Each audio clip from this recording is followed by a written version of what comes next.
Good evening and welcome to Dog Talk. I'm Dan Camilleri. And I'm Laura McKillop. We'd like to start by thanking Enduro for their ongoing support in bringing you our live weekly Q&A. Tonight we're fortunate enough to be speaking with Tom English from Precision Working Dogs. Tom will be picking who he thinks has asked the best question of the night, and they will win a bag of Enduro High-Energy food for working dogs with real kangaroo meat. Hey Tom, how's it going? Good. How you going? Yeah, good, thank you. How's your day, mate? Getting into it, getting your hands dirty? Yeah, mate. Yeah, plenty on today. We drafted up some kill cattle, mate. They'll be heading to Scone next week. So, getting some cattle sorted, and then we're in the process of building a new set of cattle yards here. So, yeah, you could just imagine she's full on, flat out. It's good. You happy, mate? Yeah, plenty on. How many on station there? So like cattle wise, mate, we're with breeders and progeny fat cattle, we're probably be up there nearly 2,000 at the moment on at the moment. So it's very doable at the moment with the season the way it's going. But we won't always do that, but just take it as it comes at the moment. It's good. That's the game. And how about employees, mate? How many are hands around you? So yeah, pretty much up here, mate. We just have myself, another young girl, mate. She works for us too. So between my partner Haley and our worker Georgie, that's about us, mate. We're three of us here, and try and get shit done. That's the game. Mate, do you want to tell us a little bit about yourself? Where you're from, where you grew up? Yeah. All right, so Tom English, mate, and I grew up over in the South Burnett, over in the Kingaroy area. We always say Kingaroy, mate, because if you say Nanango, no one knows where the hell you are. But you can say 10 minutes down the road, and everyone knows where you're at. So from over around Kingaroy, mate. I sort of grew up in my younger days, mate. A family-run dairy farm over that way. So that's where sort of our passion for livestock started, or my passion really for livestock started, and that's where we did all in the South Burnett, and grew up there playing footy and carrying on, and that's sort of where we're from and what we're about. Yeah. Beautiful. And have you always been on the property you're on? Is it a family property or? No, so when I left school, I sort of went away. I sort of come west actually on this place that I'm on now, and I work for my partners. Aunt Arnie, they had this place that we manage now for about 20 odd years. I did that for probably 12 months, and then I sort of went back and I took on a job in the oil and gas industry and started driving a bit of heavy machinery and try to get off and earn some good money and get going. And then it all come to a bit of a point where we just had our second child, and I was working for a company where you didn't really know whether you were coming or going, or where you'd be or when you'd be home next. So it got a bit tough for Haley at home, being a mother of a 2-year-old and a newborn. A second child. We made the choice to come back out west here, and it was so I was shooting a few kangaroos out this way, and it just happened to be that I got on. Very good timing. The day I sent him a message, he was just about to ring a bloke to offer him a manager's job, and he said, "Well, flick me a message, a bit of a resume, and we'll go from there." And 5 years later, we're still here. So worked out. It was like it was meant to be. Yeah, definitely.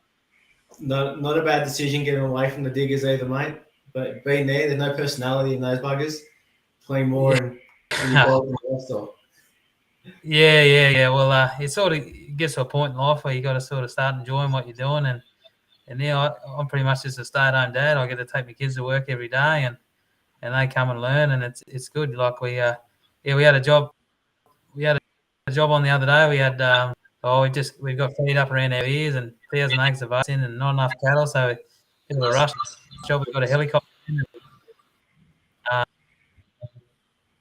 Yeah, got all our cows in one day, and yeah, she was a bit blown away. We got a little fella named Ned, and he's 6 years old, and he sets up, and she was bringing them into the coolers. He was picking them up and yard and be in the yards drafting them. So, yeah, we love it, and Good on you. it blows us away. Like, kids are a big sponge, and they just learn and they see everything, and that's the life we wanted to give them. We wanted to make sure they experience what I experienced as a young fellow, and they grow up to be good, capable workers and know how to work hard and the job done. That's good. Yeah, we love it. And we wake up every day and we enjoy what we do. Whereas when I was driving a grader, it wasn't all always that way. It was good sometimes, and yeah, you'd have to deal with some pretty wild stuff at times. 100%. Other people, so that's good. Especially having your family close as well, mate. That's a big change from where you were. Yeah, absolutely. Yeah. They can't sit on the circle at A-frame, can they, have a grader? No, not with me. Definitely not in that gas industry, mate. You can't take your kid to work and teach them a trade or anything like that. So, yeah, we thought it was best to come west, and we ended up out here, and we knew the property. I used to come out here. And then I come out here and work for 12 months, so I knew the land, I knew the property, the paddocks, and how things sort of run here. So it was good. It worked out terrific. That's it. Did you say Ned was pushing cattle through the cooler into the yards for you there? Yeah. So the helicopter pilot, she would get them from the paddock and put them into a laneway for us. Yeah. And Ned's we bought him a little CRF. Yeah, he was out there grabbing them out of the laneway, and he'd walk them all the way down to the cooler for us, put them in the cooler, and then he'd set all his gates up for his yards. And as we were drafting the cows from the weaners, he was bringing the next mob in behind us. So he's only 6. He's a cracker. So I'm pretty impressed with that. Yeah, I'm very impressed with that. He's probably the. Oh, sorry, mate. You go. We sort of find that, with our Facebook page, you can upload working and you won't get as many views as we put the young fellas out there. They're working dogs, and you get 200 likes, and people just love it. It's just, I think kids are the they're the draw card. That's for sure. Absolutely, and you'd have to have some good faith in your stock as well. There, it must be pretty educated stock to have a 6-year-old just plodding around behind them. Yeah, and that's the direction we sort of go with our schools. So, as much as we like to teach people how to have good, capable dogs, I think to have good, capable dogs, you really need well-educated stock. So that's sort of one of our, apart from the dogs, that's our big focus. We love educating cattle, and sort of I love unraveling the mind frame of an animal and wondering what it's mind blowing. Talk to people that don't do it the way we do it, and they come to our schools, and they we run a few winter education livestock schools as well, and we've had good success. Like, people been doing the same way their whole life, and they come to our schools. And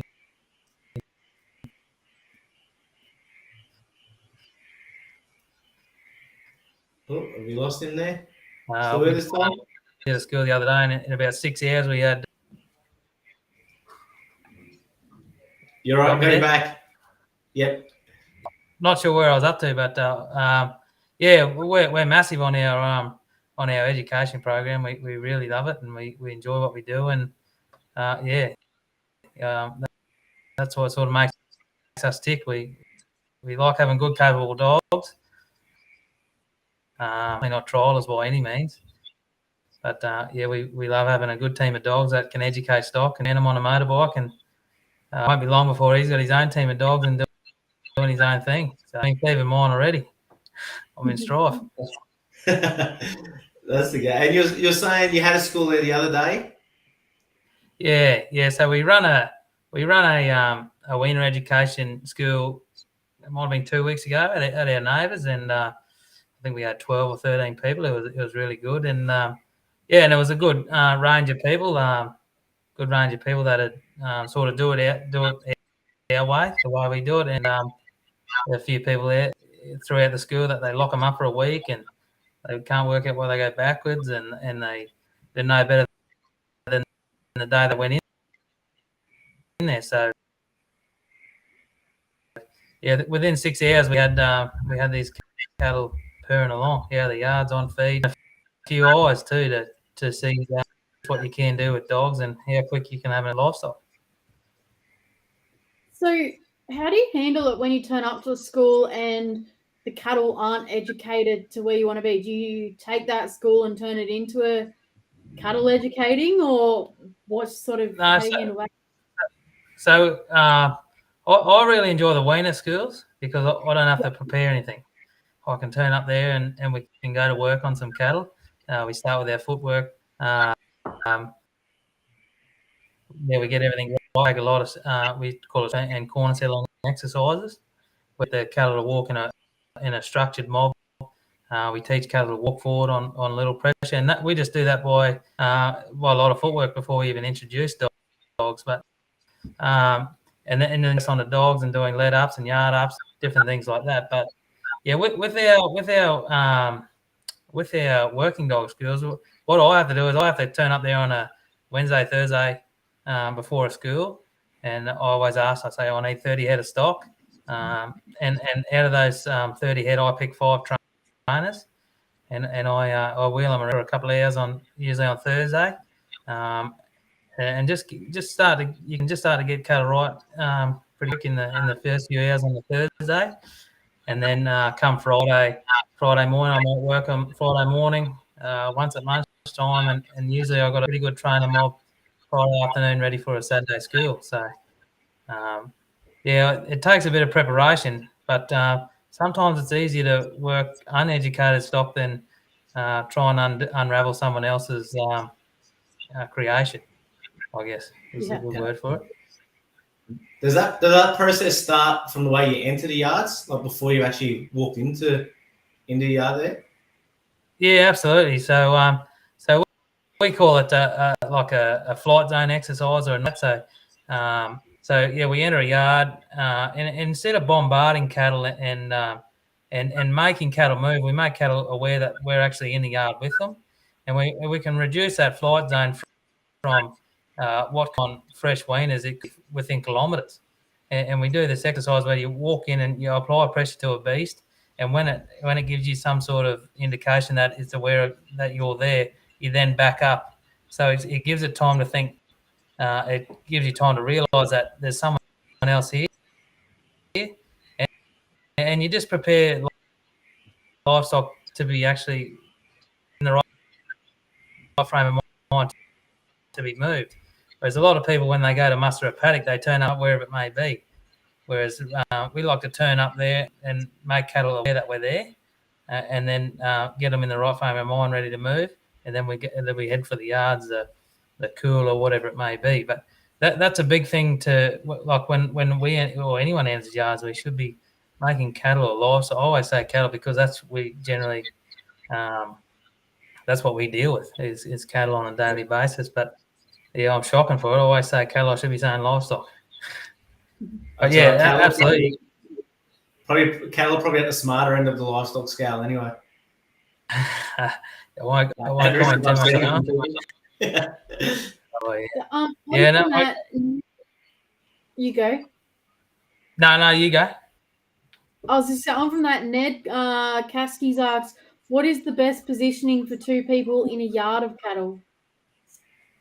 Yeah. Also, yeah. Thanks for that one, Ned. That's a good question, mate. Ned's one of our neighbours around. He told me he'd be on and be taking a few questions into me. There's a couple of questions for him. So to answer that one, Ned, what the best position for 2 people to be in a yard together, mate, I'll be saying always working the eye and the side of a beast. So you're always constantly building trust from the side of it, from a beast's eye on the side of a mob. Always building trust, and as soon as you get in behind livestock, that's where you sever the trust. So Yeah, so cattle, if you look at cattle are actually prey. All animals that are prey animal have eyes on the side of their heads, and predators have eyes in the front of their heads. So, as they prey, we're not. If we get in behind livestock, cattle, because they think we're about to attack them. Whereas if you can build truss and corridors and walls on the side of livestock by working the side of a mob. If that answers your question, then. Yeah.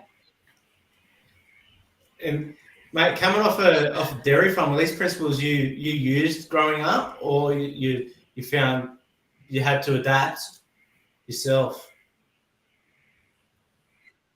Yeah, so you're growing up on a dairy farm, but that's what I sort of loved.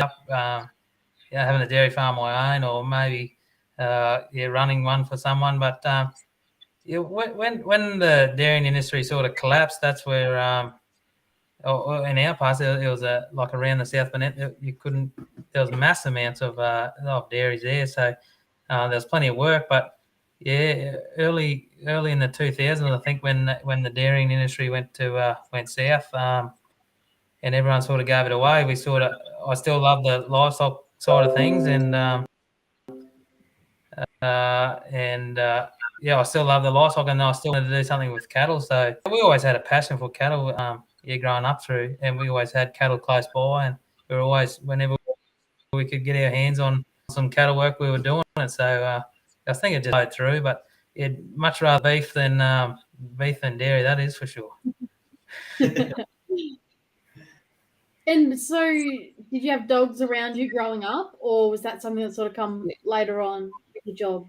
Yeah, so I always had dogs, and I always thought they were good dogs. But I suppose just like anyone that's never really been exposed to decent dogs, you soon get a wake-up call to say you got to pet mongrels, really. And I suppose that's where that's when I started here.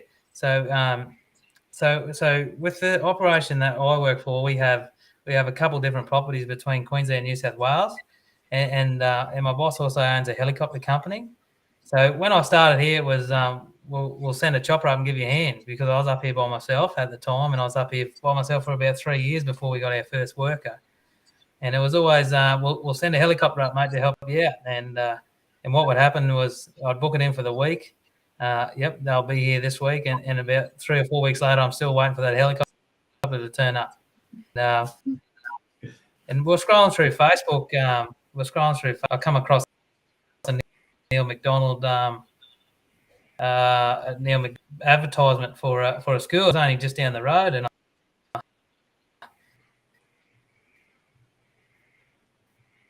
and I really liked what I was reading, and saw the price tag.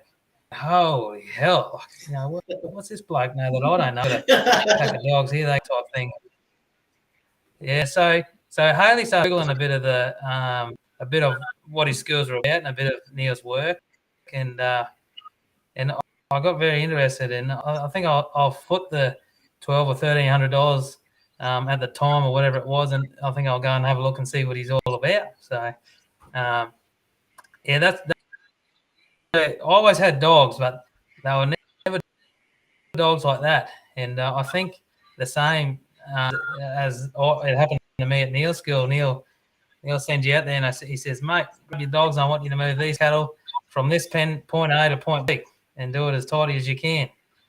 And everyone goes out there and goes, holy hell, what's my hoovering of a dog going to do now?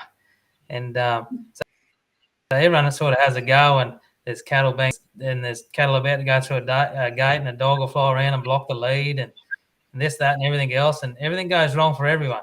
There's a few people there that have got some good tidy work, and they'll get the job done. But I was not even keen. I think my first ever school with Neil, he said, "You're first." I said, "Oh no," I an idiot myself, and I think I went last. I probably should have went first. It was just as bad going last as it was going first. But after Neil set everyone up and said, "You're going to have a run," he then released. I think at the time he had a dog named Tarzan, Marlin, and a few of his older dogs that had probably now retired. And the way he went out there and moved them stock, it just blew me away and got me intrigued. And and that's where sort of my passion for dogs started there. So I went did one of his schools and made a few on and got rid of a few and thought, if I'm going to make a go of this, I need to really up the ante of where I'm at. So I went and bought myself a few dogs. Good dog, better dogs. Better dogs. So, do you remember your first dog, mate? Yeah, so I had what I thought was not a bad dog. Is a red and tan Kelpie I got given. I'll give away dog that I'm always into people about not getting it all. But he's not beef, and he could do a job to an extent. But when I moved there, when I come out here and started working with this fellow, I was sort of down on dogs, and the boss's son-in-law, he gave me a dog that had a bit of breeding in it, and I think out of the 6 or 8 dogs I had at the time, I think she's the only one I've got left out of my original crew. So Whiskey, and she'll probably be around for a long time, but she just does a good job. She's always there. It's sort of the go-to. Yeah, she's pretty good. How much have you learned from Whiskey? Well, she sort of, she's taught me a lot. Yeah, without her, I would have been in a hell of a battle for a long time there, I reckon. So, she got me out of trouble, but I was in the mind frame that one dog can do it all. But to her credit, she was pretty handy and strong enough to get a job done. But then Neil sort of introduced me to what he calls a team of dogs. So I said, oh, right. So I sort of went away and bought a few dogs and tried to build a team. And I think at the moment, between Harley and I, we're up to about 18 dogs at the moment. But I was only talking to Neil last night, and he said, oh, how's all your dogs going? I said, it's funny that, Neil. I said, we're sort of at a position where, when we're traveling around, we always here for sale. I said, we've got 18 dogs. And I said, I don't want to sell any of them. I said, just a real pleasure to have around, and nothing shitting me off at the moment. So I said, nothing for sale. And what we've got, we're that, and you've done it so quickly. So that's probably a big credit to Helen and Neil too. I've sold a lot of dogs, and I've bought a lot of dogs through Neil, and whether it be off Neil or off Helen or through Neil. So yeah, what we've got has been really good. And what style, or like 18 dogs, there's obviously a lot of different dogs within that. What sort of style are you guys finding suits you? So we just so with our country down south, we do a little bit of sheep work between when we head down south around Christmas time when we do our shearings. I like a dog that, well, I don't sort of own anything that won't work sheep or cattle. I really like a dog that'll do both, and that's what we're sort of, sheep and cattle. So I like a dog that can do that. We really like just nice flowing dogs that can get out wide, and I'd much rather feed 2 dogs, 2 softer dogs, than have one harder dog or something that wants to get in and bomb cattle at the time. I really, when people come to a school and they say to me, "Oh, he's more suited to sheep because he's soft," they're the dogs I sort of like. I like the wider ones that they get in the right spot and they usher cattle around, and they hold cattle by presence rather than fear. There's nothing I think more untidy than a dog grabbing hold of an ear or a hock or a heel or a tail. I think it's not on, and I think, and we've had great success with schools, like that Weiner school. I said, not 100 head here, and they all want to be around you. They all want to follow you around, and I said, not one of them have been bitten. So we didn't need the force. We're massive. We love our bark. A lot of people can't cop it, but we love it. I don't like them barking on the chain or anything like that, but yeah, when I ask a dog to speak and it barks, it makes me smile. And just the complete difference in effect over bark than bite is it opens a few eyes, that's for sure. Do you want to explain that to us? A dog that I like has got the bark over the bite. Yeah. Yeah. So Neil's got a really good way of explaining his skills. He says if you're into horses, they say a horse's heart beats.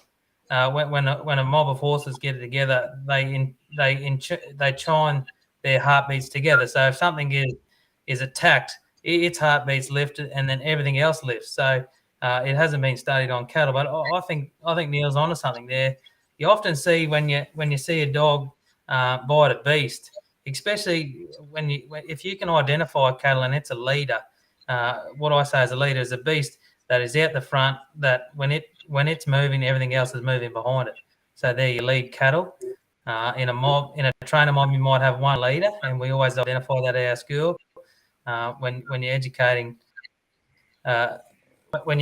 people, you need to say you need to look after your leader. Don't cross in front of your leader, because as soon as you start cutting your leaders off, their tendency is to stick their head back in the mob, and you can't get any flow.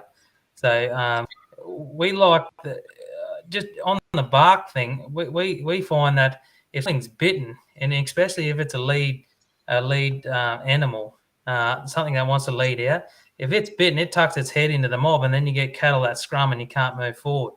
So I think whereas if a dog barks, if you've got a mob of 100 and a dog barks, the bark goes over 100 head. It's not directed at one single beast, where a bite is inflicted on a single beast and it has an effect on a single beast, a leader. You can have a hell of a job. And it happens at schools all the time. I go out there and I've got dogs that can cover and hold and move stock around and bark on command. So I have good success in the demos that we do and whatnot. But I say to everyone, I say, we'll get a dog that'll come out here and it'll bite an ear or bite a nose, and it'll be the leader. And the next minute you've got 5 head of cattle that you can't move. They're lock solid ball, and you cannot move them. Doesn't matter how much they bite, they just get tighter and tighter. But I got Danger, and he's a Kelpie version of a Hunaway, and you can just send him around there and he'll bark his head off. And before long, the cattle realise that the bark's got a great effect on livestock. It can free them up, and you can get cattle moving again. And I bought Danger off Neil just for that, is the bark. When you have a dog there that's not really playing a game, or it doesn't want to go to work, you can send Danger there and he makes a heap of commotion, a heap of noise, and it can excite pups to work. But he's pulled me out of the shit a fair few times, that Danger. Like when someone's dog goes out there and has a shocker of a runner, it flies around and bites things on the nose, and then it smacks a heap of heels and grabs a tail, and everything seizes up. And the only way that I've found is to unseize those trainers is to get a dog that barks, send a dog out there and have a nice run with a barking dog. And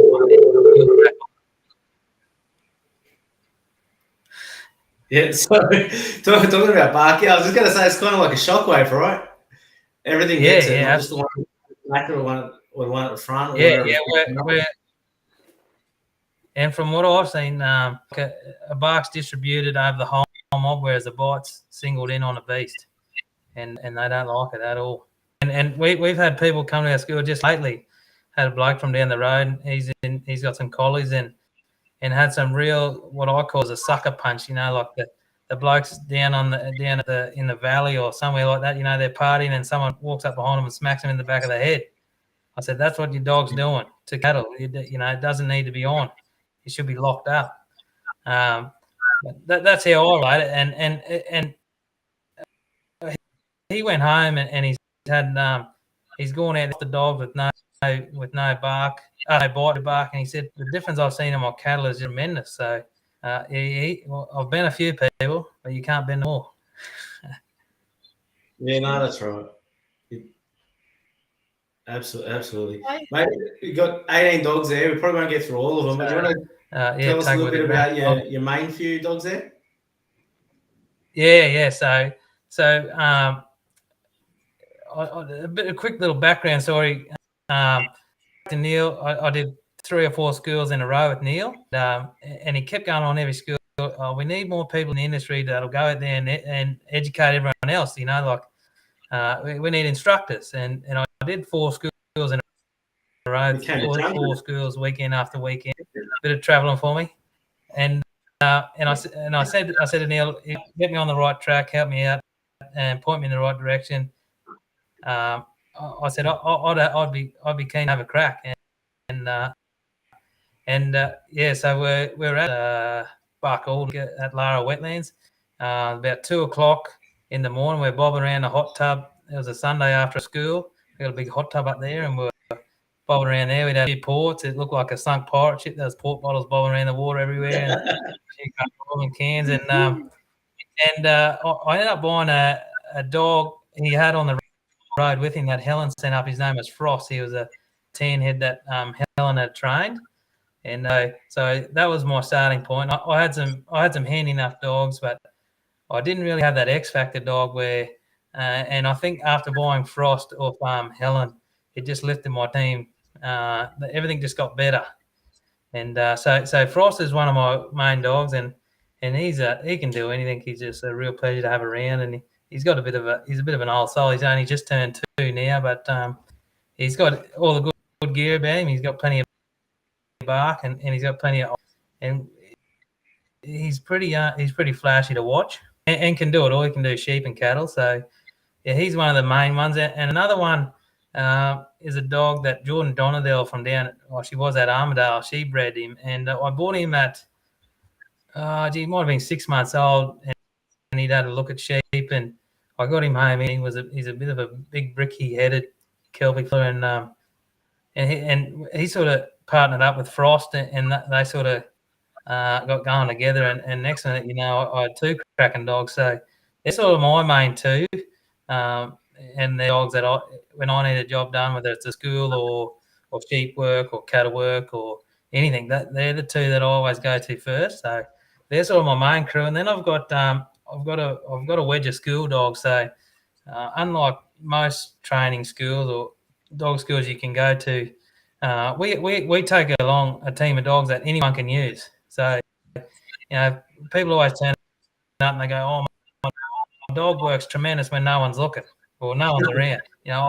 He's never done this, or they let it off the chain and it takes it across the paddock and it's chasing the horse or the neighbour's chooks or something like that. And so those people, they've come and they've paid the money. So what I do is, if your dog doesn't play the game, I'll lend you dogs of mine that I only own for schools. So so people can come and do all the exercises, and when they go home, they can progress through. They've been out there and done the actual exercise, and it's like just the balancing up activities that we do at the schools. A lot of people don't realise it was very early when we went to we did a field day at Tyro over near Harvey Bay, and we just explained the instinct in the wild and why dogs bring stock too. And a lot of people don't understand that. So we do up exercises, and I cart around.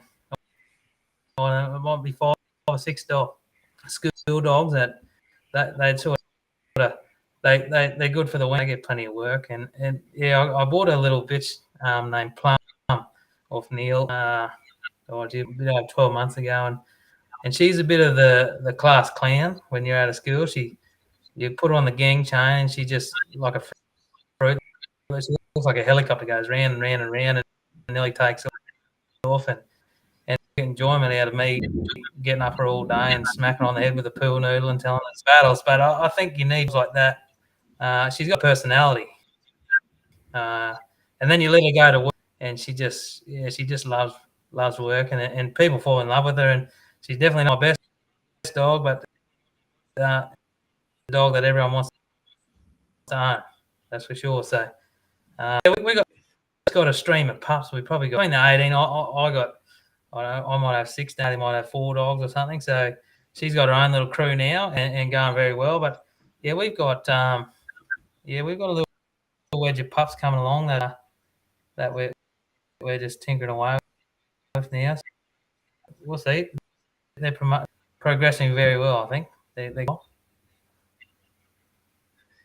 Have you got a mixed team of Kelpies, Collies, or Hunaways, or do you stick with the Kelpies? What have you got there? So I've got we're all Kelpie. I mean, why do you only have Kelpies and no Collies and rah rah rah? But I think it's are you a forward man or are you a hold man? You either like one or the other, and we just like our Kelpies. So we're a couple in, but I have got a little. He's about 40 kilos, so yeah, I've got a Hunaway Stashaway there that he gets to run every now and again. He's great with the education of weaners and livestock, and he's a bit of a guru. He's a bit of a guru. Like, he goes out there and barks, and he does some pretty untidy things. He's very awkward, and we actually called him Mater, so after the tow truck off Cars. Yeah. If you got young kids, you'll know Mater. He's a bit of a goofball, the old tow truck. So that's cool. No, I like that. We were talking before about how you don't mind a softer dog. Rick Freeman asks, do you have any techniques to boost the confidence of a soft dog? Or do you think softer dogs will always be a soft dog? Well, I think there is ways. There's definitely plenty of people out there that like their dogs to have walk-up strength and different things like that. But I really like a dog that drifts wide and gets in the eye of a beast, and they can move like around. You intend to, but as in training things, I'd be a good thing is labeling what a dog. If you'd send starts walking, you need to start labeling that action. So if the dog's walking towards livestock, you should be saying walk in, walk in, walk in. And before long, if you're consistent enough, it will then correlate that command with that action. So, I'd be you can, and it can be your positioning, it can be your tone of voice, it can be you can G yourself up enough. It can also G your dog up enough, and that's a lot to do. When we teach our dogs to bark, if you stand there and go speak, speak, speak, a lot of the time they won't do it. But if you can lift your energy, you can get a dog to walk in or bark, or consistency as well. You got to be consistent, but some dogs want strength, and it's just you got to have the team of dogs, and if it's too soft, someone else would love it.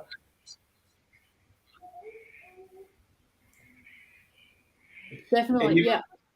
You've mentioned you like dogs that get out there a bit. How important is natural cast to yourself? Oh yeah, like we don't use a lot of like cattle are out wide. We can cast them a fair way, but we're not like these blokes that send them kilometres or like an acre. Like you see blokes that can send dogs for miles. We don't sort of do that. We can get on a couple of horses and ride into a paddock, and we've educated our stock in a way that when we enter a paddock, the stock will start drifting towards us. So we've only got to put in a ute or a bike or on a horse, and all our stock come to us. I've had dogs, and I actually had a Baru dog. His name is Joker, and I could cast him a long, long way.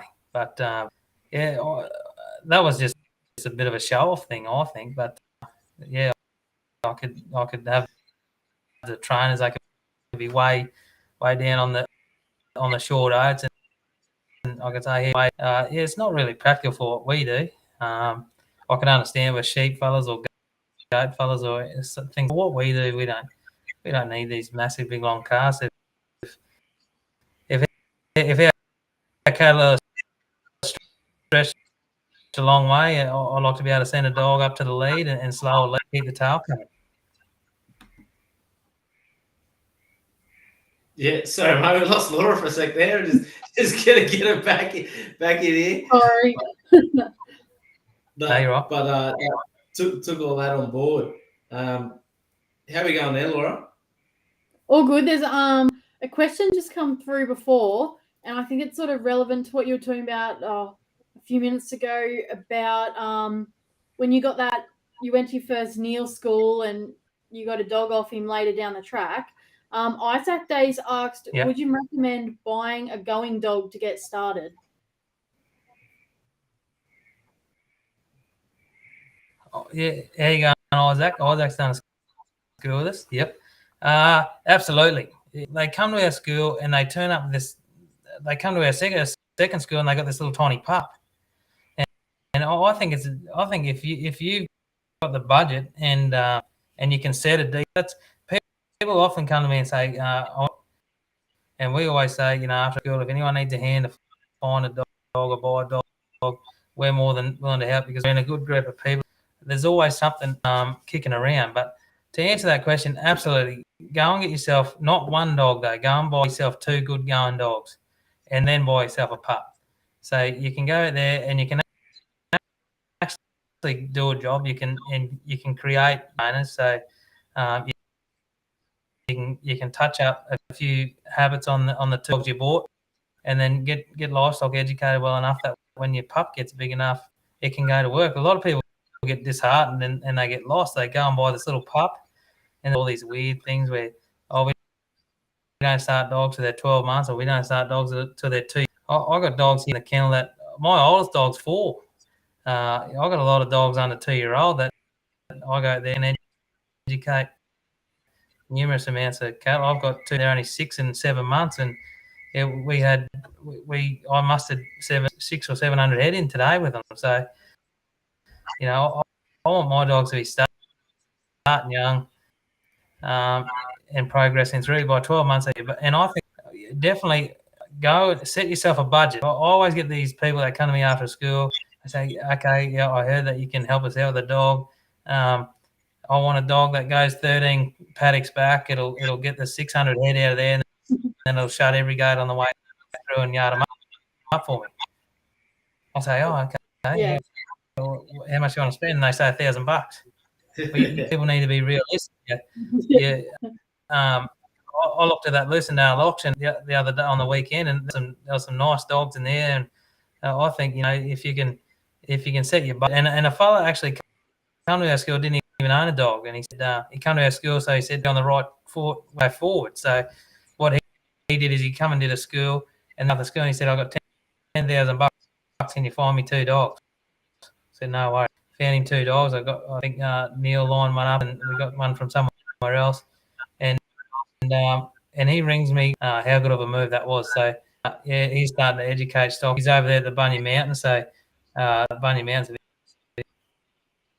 knows that it's very steep. And he actually knew a bloke that was killed there around Christmas time last year on a quad bike, and he came to our school because he said that could be me.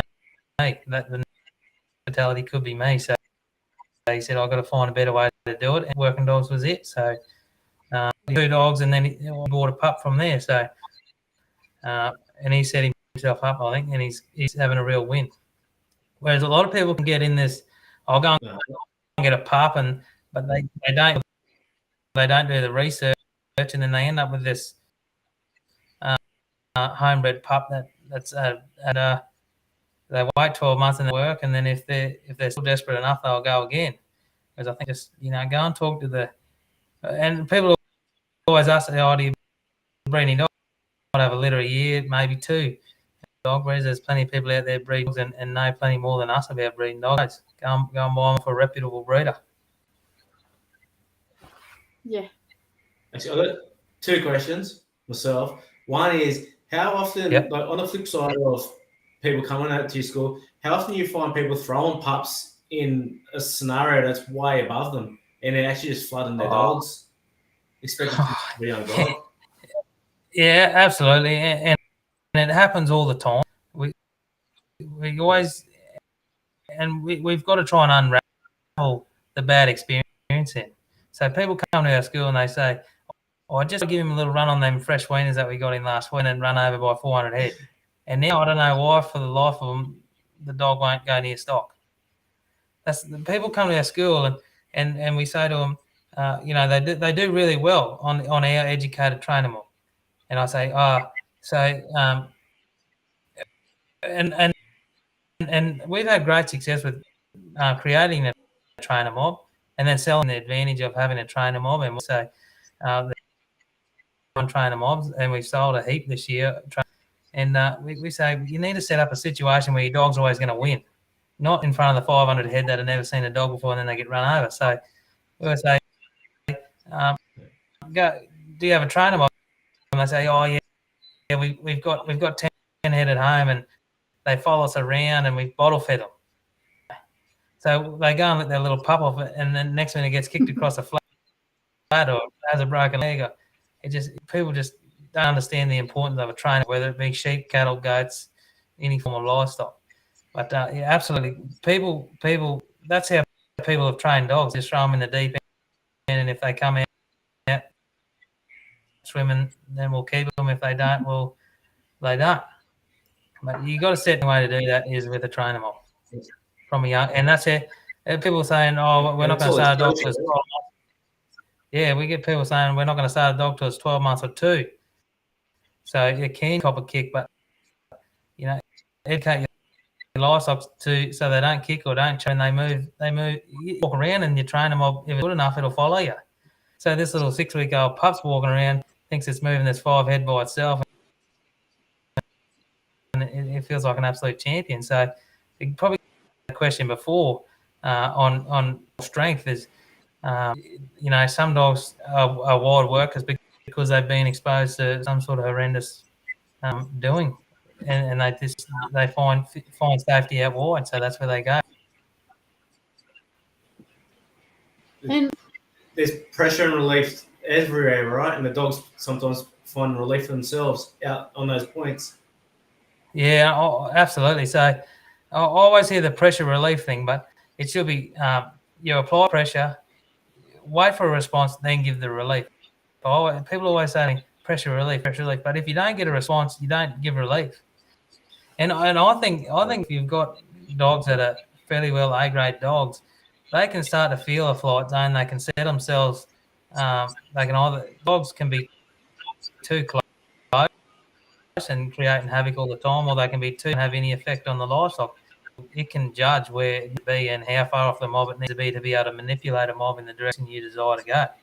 So I got a little bit lost there, but yeah, absolutely. I like the softer dogs that get in the right spots. I really enjoy them. And on the flip of all that, Isaac has another question for you. He's asked, what's the best way to get started with dogs when having uneducated cattle? So come and do a school with us, and we'll get your dogs going. And I can't stress this enough, but people need to realise the trainers available. And I think there might have been 6 trainers in this mob, and one bloke bought 3 and I bought 3. So we set ourselves straight up. We'll take the trainers home that Neil's already educated and follows around, and I can start training dogs straight away. Whereas a lot of people need to, if you can afford it, or if you're really keen enough to and create some good dogs and train good dogs and sell them for money or whatever you might want to do, or just get it done. You can't do it without trainers. You got to have trainers. So if you can't get trainers going yourself, you need to put your hand in your pocket and buy some. And to answer that question, I'd be going to sheep, because sheep can come around a lot quicker than cattle, and you can offend sheep a lot more than you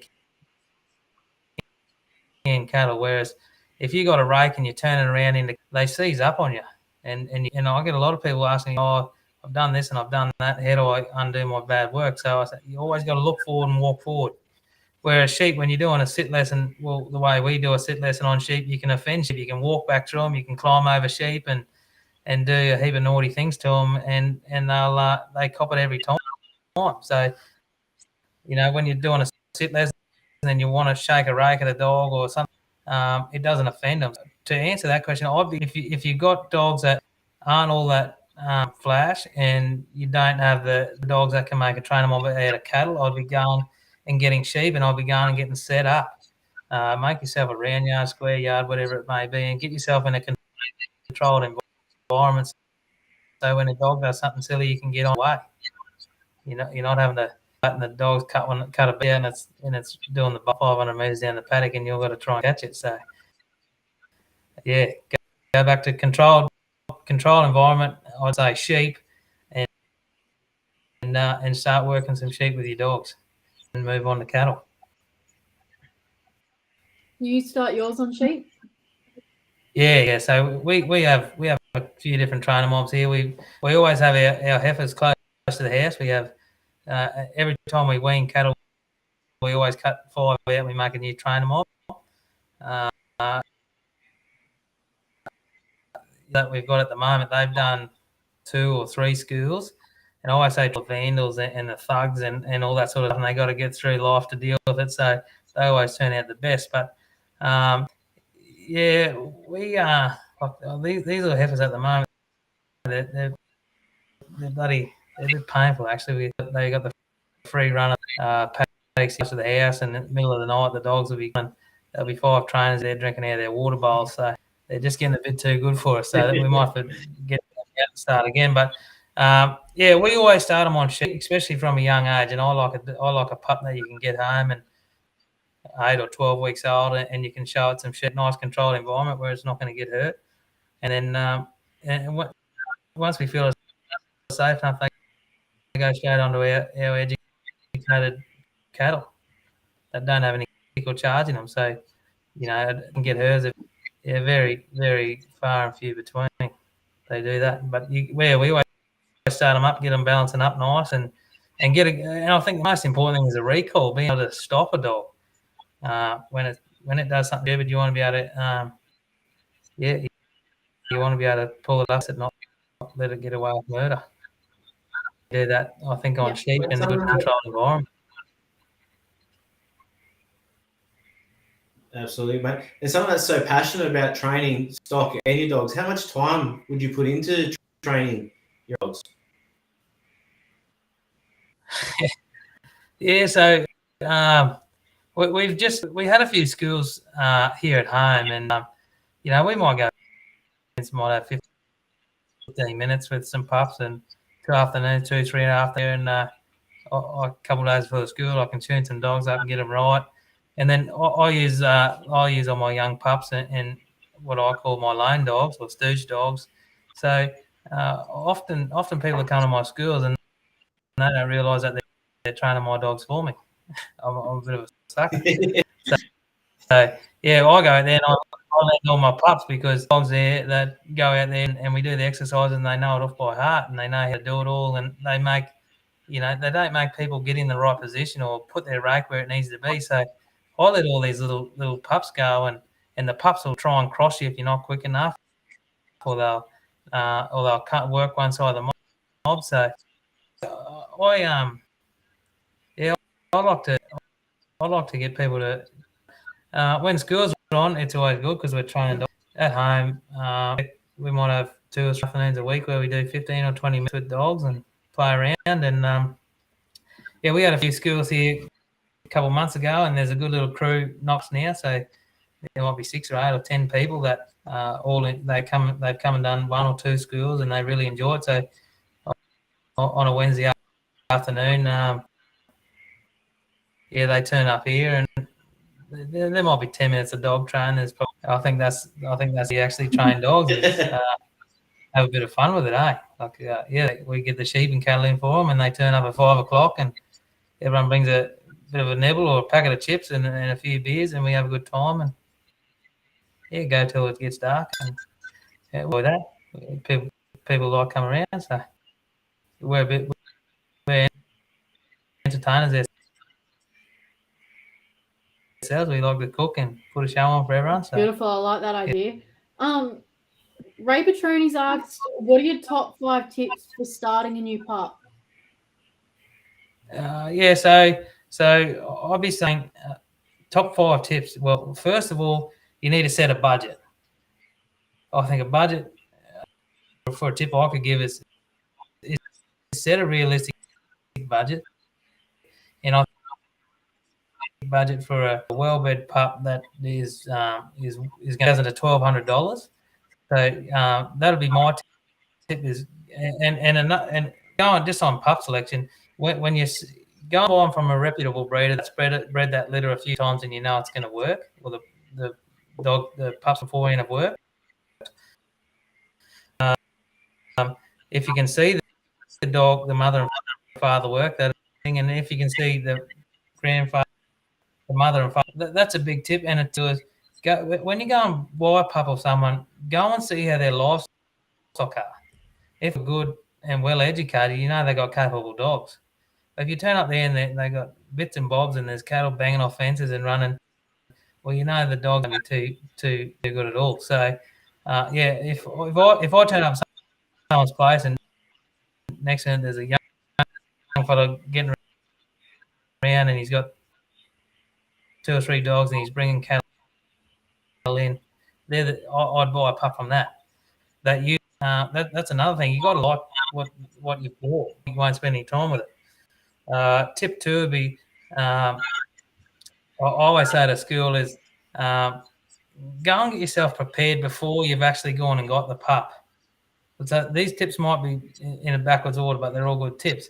I always say, people turn up, people go and get a pup and then they just throw it on the back of the ute and they book into a school, and then the week before they school they say, "Oh yeah, I got this new dog and I won't be able to make it to the school."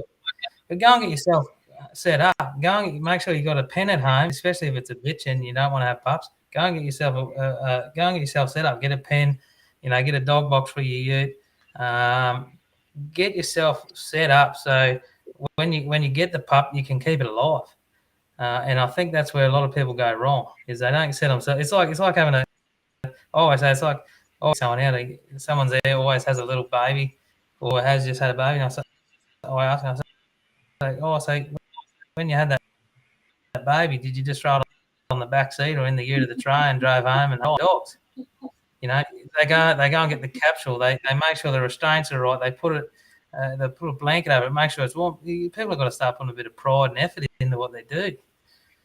Oh gee, don't get me started. I don't know, 5 tips is a good dog. Get yourself set up. You need a trainer mob. Tip 2, 3, 4, and 5. And for I don't know. I don't know. I could go on. There's heaps of tips, but for a well-bred dog, get yourself set up and get yourself a trainer mob. I'll give you 3, right? They're my best tips, mate. Or if you don't, if you don't have a gun dog, go and buy. One. I was going to say, what about expectation? Could you put that into your 5 tips there? Nah. Realistic expectation of your dog? Yeah. And people need to be realistic. Like, there's plenty of people that, I've had people ring me and they say, "Oh, I want you to find me a pup." I say, "Okay, well, what do you want to do with it?" "Oh, we've got to get a helicopter in every 2 weeks." "Oh, mate, one dog's not going to help you. So especially, you need a team of dogs." So, yeah, absolutely. You need extra. You need to try and figure out what you're trying to do and where you're trying to get to. And you're right, Laura. I was going to say, there's another question here. Scott Wilson's asked, at what age do you start taking dogs out to do real work away from the trainer mob? Or when you know they're ready? Well, I never really take my dogs away from a trainer mob. I always take them out, and if they run amok, I tie them back up and I make note of it. I then take it back to the round yard or in a controlled environment on the trainer mob, and I adjust what it's done wrong and make sure it's not doing it, and then I give it a go again. So dogs at 6 or 7 months old that are out there doing a day's work, but a lot of those dogs are very natural ability. I haven't had to train any. I've just had a good streak of pups where I don't have to put much effort into the training. So I teach them a name and I teach them a recall, and they go and they get in all the right spots and they sit down naturally. And I'm really, really happy to have them. But yeah, to answer that question is you can't put a and I know people that they want like a tick of approval to take a dog in a paddock. Because I think, take it in the paddock. If it does something silly, take it back and address it, get it right, go again, and go from there. That'd be my answer to that question: is take them out, get them right, go hard. Some advice that I give the people that come through here, you always got to be testing, right? And testing, and if there's a failure somewhere, go, all right, self-assess. Like, where did the message go wrong? All right, let's go back a couple of steps.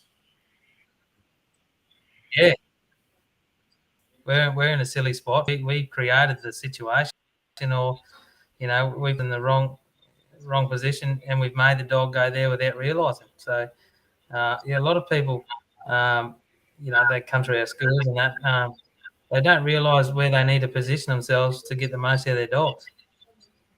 So yeah, absolutely. We're the problem. The dogs are not. And it's if we start thinking the dogs are the problem, well, I think it's a pretty sad day. Need to have a long look at ourselves. Obviously, you see a few different people, some different stock. What do you think are a couple of things that people struggle with stock-wise? I think it's just our second slide. We have a PowerPoint. Our second slide is the 7 most expensive words in the livestock change away, and if anyone comes in and tries to change that way, well, we do them. But I think people need to start realising there's better ways of doing things. We educated those 100 odd head last weekend in 6 hours, and they are out on feed. So in 6 hours work with some dogs, playing jingle bells to them on the radio and getting them they call quiet that way. But really, they're no better off than the first day they went in there. We pulled calves off 2 days ago, and they're out in a big pool tonight. We'll give them a feed in the morning, check them out, and if they're right, they'll be out in the big paddock. So it's just cheap, and it can be done. And if you can't do it, get someone to come and help you. A really good one. If you've done Neil's school, you'll hear him say, "Oh, how did you get the people blown away by trainers?" They stand there and they say, "Oh, how have I ever seen cattle that want to just stand there in a group of 25 people and they'll be there sniffing your legs and rubbing their heads on your ass and while you're there talking to the audience." I said, "The only time we've ever seen the Outback Spectacular." I said, "Well, this is how we educate all our cattle here where we are." And whether people don't realise whether it's 5, 50, 500 or 5 with minimum effort and a good team. I might have gotten off track a bit there to the question. I can't remember what the question was, but the education process are outdated. Better ways to do things. And back on that thing that Neil says, they say, how do you get cattle like this? And he said, I went to Nutrien, and there's a new called Surrender, and you just give them a back line.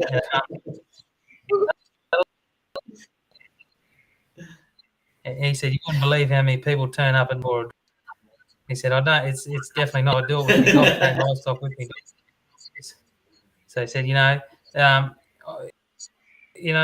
it's funny. People in the frame, they would rush out to pay $8 to get. They won't pay someone with a team dogs and come and do it for $8. It's beyond me. I don't know why. There's more and more people starting to do it, so it's good. I know there's a fair few people sort of getting into the weaner education, and they're having good success. So good.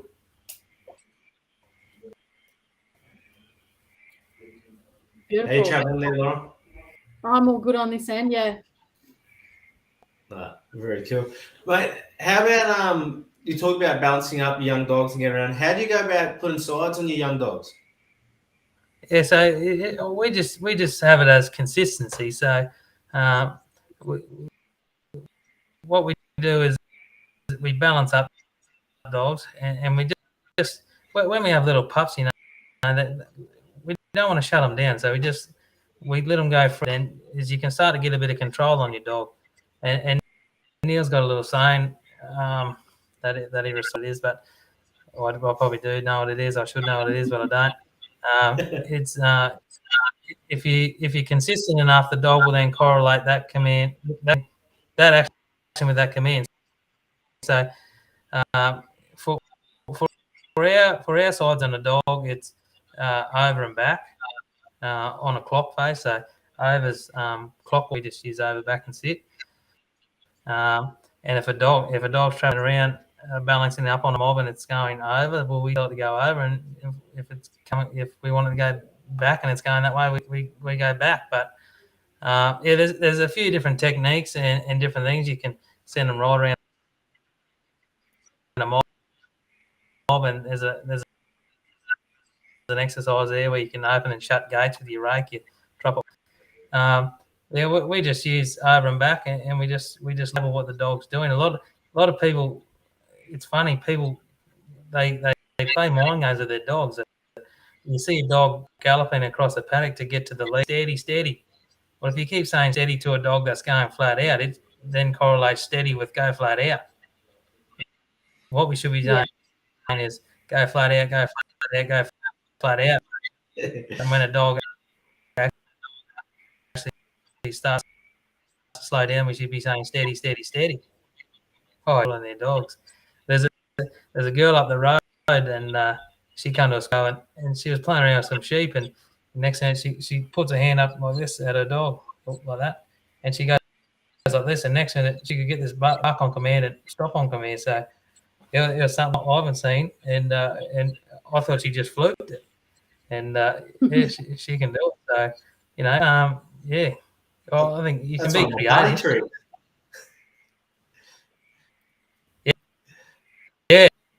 Yeah, I don't know any of them yet. And you mentioned before that you don't do a lot of... No, I think if you... No, you're right. You mentioned earlier that you don't breed a lot of pups, but you might have the odd litter or two a year. When you do, what have you got? What are you thinking about when you do that? Yeah, so I always just try and, when I first started out, I had a heap of mongrel bred, station bred dogs that are no good for anything, and they were just a hindrance, really, over being something that's useful. But, we sort of built a good team, and a team that's, you can see a long line of genetics. So we try and match something. We try and match dogs. I listened to one of these Scott Amon ones the other day on dog, and he talks about line breeding. I think there's definitely something in it with that line breeding if you want to breed consistency. So I always try and find something that's with some sort of relation back along the line a fair way. So, but again, we're definitely not dog breeders. We might join up a couple of pups and we have some success here and there, and if they come out all right, we'll go again. But we just leave it to the professionals. We buy a lot of dogs, and I'll leave it to the pros. I reckon that's their art, and I just keep my nose out of it. No, that's cool. I just lost my train of thought. I'm so sorry. That's all right. How do you go about picking your own pup? Yeah, well, I've got this program where every school that I do, Neil the Ring pup always comes up and he says, "Oh, do you want a pup?" I say, "Oh, yeah. Well, what do you got?" And he said, "I got a pup. I got some pups out of this and this." And my selection process is, right, no worries, send me a pup, make sure Helen picks it. And Helen's picked about 3 or 4 for me now, and all been really good. So I said, I'm not going to change what I've started. So, yeah, why change what's not broken? That's my selection process. So I just say, tell Helen to pick it and send it up. That doesn't worry. That's the game. Me. That. But I think it's something that I think it's something that you're drawn to, and it's something that is likable. And I think if you like a pup, you'll put a bit of time and effort into it, and you'll probably turn it into. Yeah, a lot of people get stuck in the trap of is getting on a list of pups, and then they get the dregs, and they don't really want that pup, or they don't like the colour of it, but they get it anyway, and then it turns out no good. Whereas they should have just waited and got exactly what they wanted from the lines they wanted and from the people they wanted, and going from there, they would have had a bit more success, I think. Yeah, absolutely, mate. Absolutely, mate. And you mentioned that you're definitely not a trial person. Have you had a crack at any trialing? No, I haven't. I haven't had a go at a trial. I mean, I've got a few dogs here that I think that they probably wouldn't win it, but yeah, I wouldn't be against the idea of having a bit of a play, probably in the middle of nowhere where no one's looking. If someone had a little course, I'd have a little play. But yeah, you know, I think it's impressive what they can do. I really like what they're doing the big day out and educating stock. So that's what I enjoy. But I definitely, credit to them fellas that all the time and having good success with it. Can I tell you a secret, mate? Yeah. You've already got the fundamentals of training down every Wednesday afternoon. Yeah. Catching up with some good people around an Esky, right? Having something to eat. Yeah. Trial's not much different. Yeah. No, I think if I sort of run into a few people and throughout the schools and talk to different people that are into the trial and I think they all sort of say the same thing. They go there and have a crack and they get on the beers. You're right. That's just a good social network, mate. Meet like-minded people, see a few dogs. But we're not out there. Yeah. No one's out there running dogs for sheep stations, right? Yeah. If you did have a crack, what would you have a crack at, mate? Was it sheep trialing, cattle trialing? Well, the dog I bought of Helen that Frost, I think, and he's probably a bit more softer type of dog. So I think, I'd probably have a go at sheep, I reckon. I'd have a crack at him with some sheep. I reckon he'd go right. He'd be my pick. Actually, just on the back he's probably the only dog. You're right. Sorry, keep going. Yeah, I was going to say he's probably the only dog that actually listens to me. The rest of these are strong dogs, and I think I'd probably just close me off. I'd do the job for me. But that Frost, he'll actually, when I tell you to sit here, these other boneheads I got, they know what they're doing. I need to just shut up and get out of the way, I think. I was just going to say, on the back of that, I believe there's been a few people up there that got their heads together and actually put together a Queensland sheep yard trial and utility trial. So anyone up north, if you're interested, I think the president there is Callum Story. Give him get on board, give him a tingle, and have a see what it's all about, and you might have some fun. Yeah, I've never met Callum. I've talked to him a bit on Facebook. He actually bought a few of these cracking hats. He added me to a Facebook page, a trolling page. So if he gets something done up, I'll be keen to go and have a watch and maybe take a dog, see what happens. Yeah, mate. He's a good mate of mine, and I think he's on the right path there. And anyone that's interested, get on board, have a yarn to him, and support it. Can only grow with people that want to have a crack, right? And as we said, it's more about the social event and speaking with like-minded people. So any viewers out there, don't be shy. Yeah, and I think that's an important. The social aspect of things. We actually a group of us put a mental health weekend on this time last year. It might have been November for a fellow. I actually never met, but he was very big on the Wiener education and the Neil McDonald stuff, and we put a big night on for raised a heap of money. I think we raised $22,000. We had a big auction where we sold a heap of part service fees and you know, like just a network of people are really good. If you've got a question, there's always someone there to try and answer, and if you ever need help, there's always someone there to try you through. So yeah, I think it's a good network, and I could only imagine that the trolling world would be very similar. No, absolutely, that's a fantastic cause there, mate. So congratulations on being part of that. Yeah, no, it was everyone had a good time, and we're just probably a little bit busy this year. We wanted to do an annual thing, but yeah, it was a good weekend. We set up a bit of an obstacle course, and we had teams of 6 or 7, and you had to weave around barrels and then do quarter bubble, half full bubble, and then pen some sheep up and load them in the back of a horse boat. And yeah, it was a bit of fun. I think everyone was on the beers by about 10 o'clock, and had a good weekend. And then it rolled on into the night. We had a bit of music, and we had a big dinner, and again, real good. That's awesome. That's what it's all about. Yeah. Mate, obviously your enthusiasm for your livestock's passed on to your children. Yeah. We always say that. If we're talking to anyone, I don't think if you're not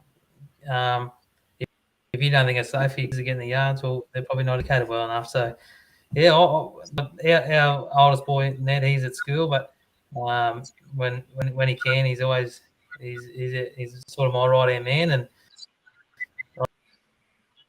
he's always there to help me out. But you know, they love it. They live for it. They never got bloody shoes on, but they don't shoes. But they always have their barefoot with a dog, and either training them off or doing something. So yeah, I think you got to keep the next generation going through, and the only way you can do it is to teach them and have educated livestock well enough that they can actually get in and have a go for themselves.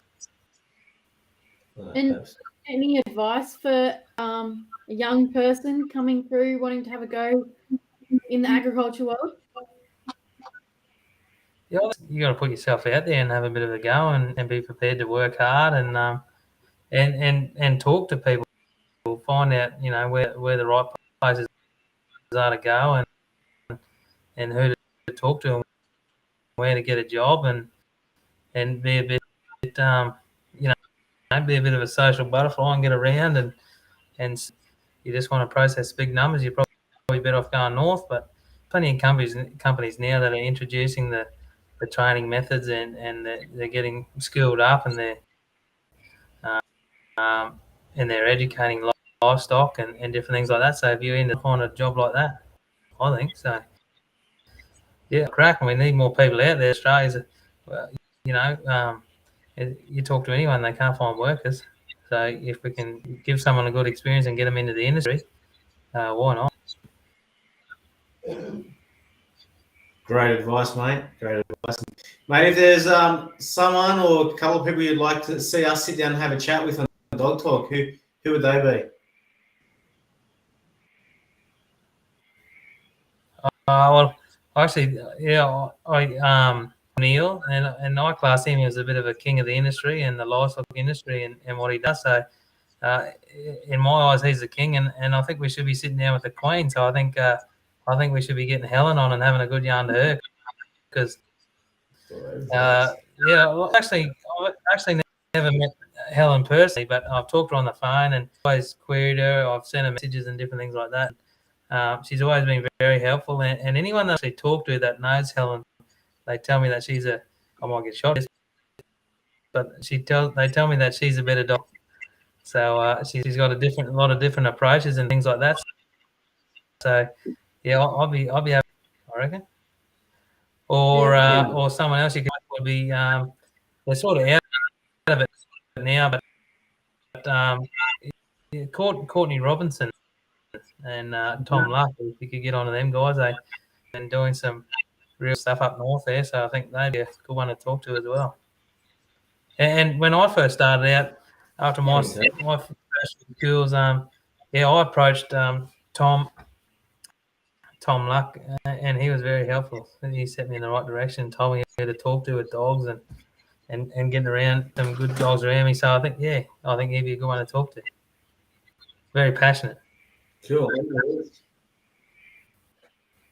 On the list. All right, it's that time of the night, mate. Was there a question that stood out for you tonight and they will win a bag of Enduro high energy food for working dogs? Yeah, I probably think that I think it was Isaac that was the one. You know, I know Rani's done a few schools, and I think that's a real good question. You know, like what's some good tips on getting things started? And I think on the 5 tip one would be Beautiful. closely second by Ray, get in contact with us, Ray, and we'll get those details from you, and then we'll get your bag of Enduro off to you. And Tom, for being the guest, you'll also get a bag, so we'll get his details off you in a bit. One last question. Legend. One last question. Would you rather fight one duck the size of a horse or 20 horses the size of ducks? I'm always a bit stumped with this question, but I think I like a challenge. I'll take the big duck on it. Yeah, why's that?